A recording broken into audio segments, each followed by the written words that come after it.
رئيس الوزراء هوري Soomaaliya Cabdiwali Sheekh Axmed oo ay weheliyaan xubno siyaasiyiin ayaa munaasabad heer qaran loogu sameeyay magaalada Melbourne ee dalka Australia sidoo warbixinta warkaasi Xamsa Cabdisalaan Ciise nooga soo diray Melbourne. Soomaaliya nabad bay u baahan tahay wax nabad ka horeeya oo shaqada dhici karta miyay jirtaa nabadaas waxaan idin sheegaynaa Amazon ma keeni karto sabraan isarbahayn waxaa wali ku sugan magaalada Melbourne ee dalka Australia رئيس الوزراء هوري Soomaaliya ahna musharaxa madaxtinimada Soomaaliya mudane Cabdiwali Sheekh Axmed iyo wafdi uu hogaaminayo oo uu kamid yahay Professor Cabdullaahi Cabdiraxmaan Baadiyow haddaba waxaa xalay casho sharaf iyo soo dhaweynba u sameeyay jaaliyada Soomaaliyeed ee ku dhaqan magaalada Melbourne inta kadib waxaan jeclahay inaan markaas halkaan aan ku soo dhaweyno caawa madaxda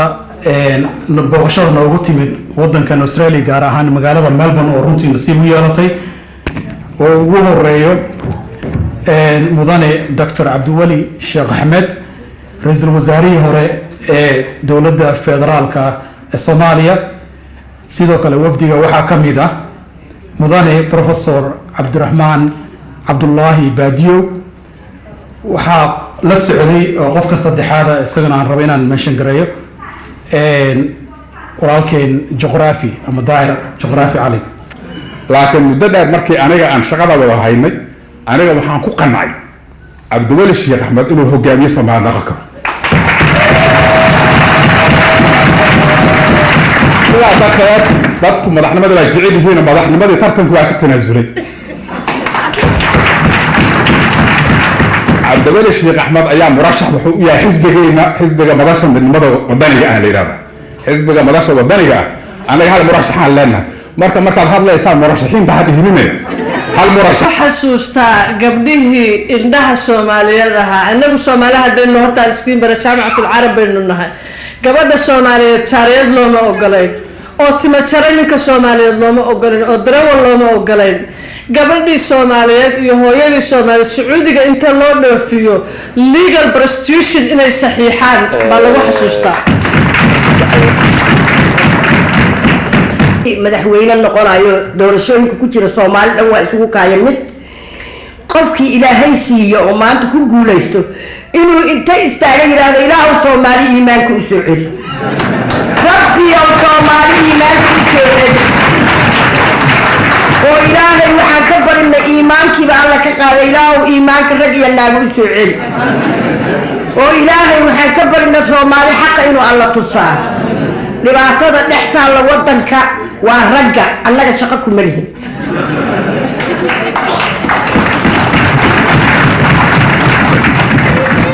waxa la dibin daabiyay waa annaga waxa caruurta la qaxa waa annaga waxa muxuu ahaa caafimaadkii beero u shaqeeya waa annaga reerka masruufkiisa waxa laga rabo waa annaga waxa odaga hadduu dhibtoodo sasabahayo sida caruurta hore iska raali oo le waa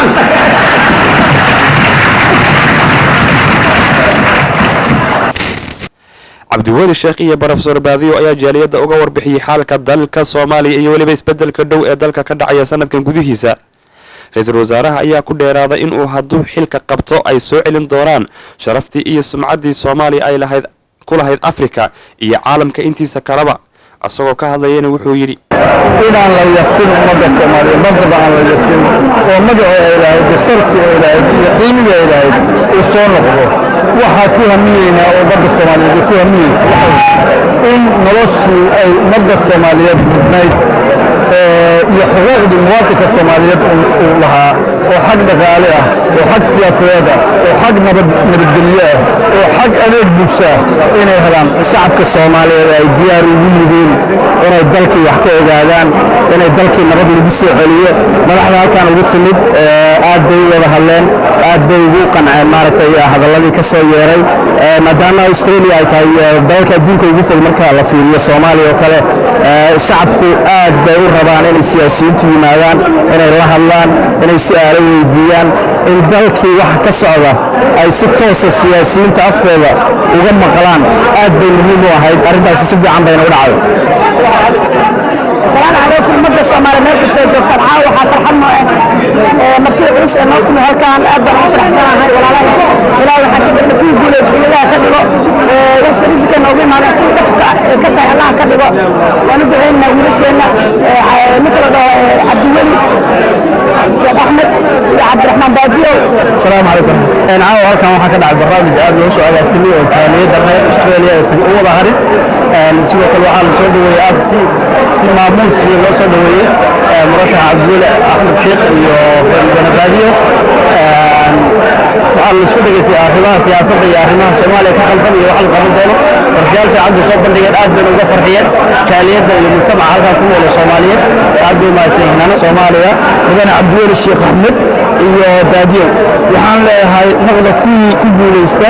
xilka Soomaaliya haddaatiina kuwa anfacaya dadka iyo dalkaba ilaahay ku guuleeyo. dhammaanna waxaan leeyahay ummadda Soomaaliyeed ciddii idin dan ah oo aad ogtiin ilaahay u barya inuu inoo soo saaro. sidoo kale Professor Baadiyo ayaa meesha ka sheegay in uu asagu ahayn musharax madaxweyne laakiinse Cabdi Weli isku xisbi yihiin kuna taageeraya in uu madaxweyne noqdo.